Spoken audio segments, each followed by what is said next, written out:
ড্যাডির স্বাদের রান্নাঘর পুড়ে গেছে, তাতে কি? হাতের জাদু দিয়েই ঘুরে দাঁড়াচ্ছেন ছবি রানী। এই হেসেলে কত স্মৃতি, কষ্টে বুক ফেটে যাচ্ছে গোটা পরিবারের। ড্যাডির স্বাদের রান্নাঘর পুড়িয়ে দিল কে? এই প্রশ্ন তুলেছিলেন নেটিজেনরা।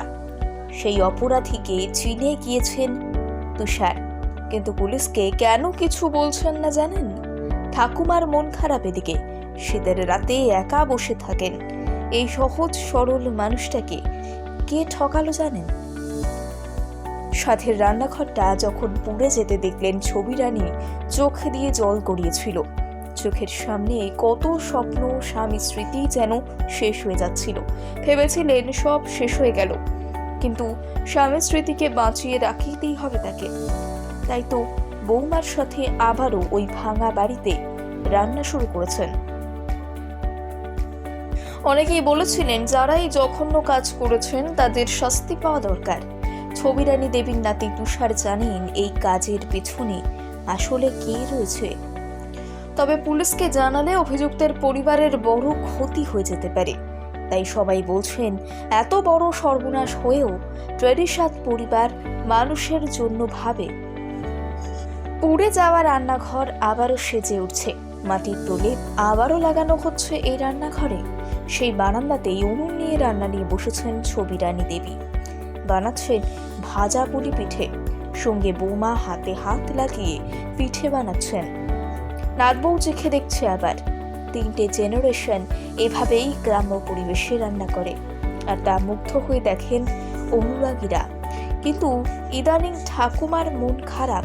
দাদু চলে যাওয়ার পর থেকে মাঝে মাঝেই একা বসে কি যেন একটা ভাবেন। তারই মাঝে রান্নাঘরের এই সর্বনাশ যেন মেনেই নিতে পারছেন না।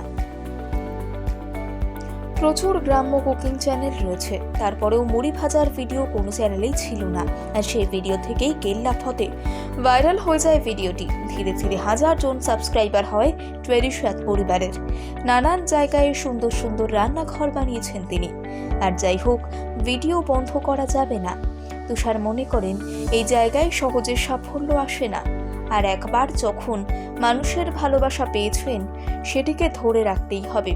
তাই যতই বাধা আসুক, ট্রেডিশাদ এগিয়েই চলবে।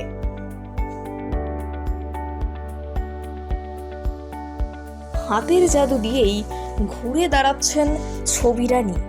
এই হেসেলে কত স্মৃতি, কষ্টে বুক ফেটে যাচ্ছে গোটা পরিবারের। ট্রেডিশাদের রান্নাঘর পুড়িয়ে দিল কে?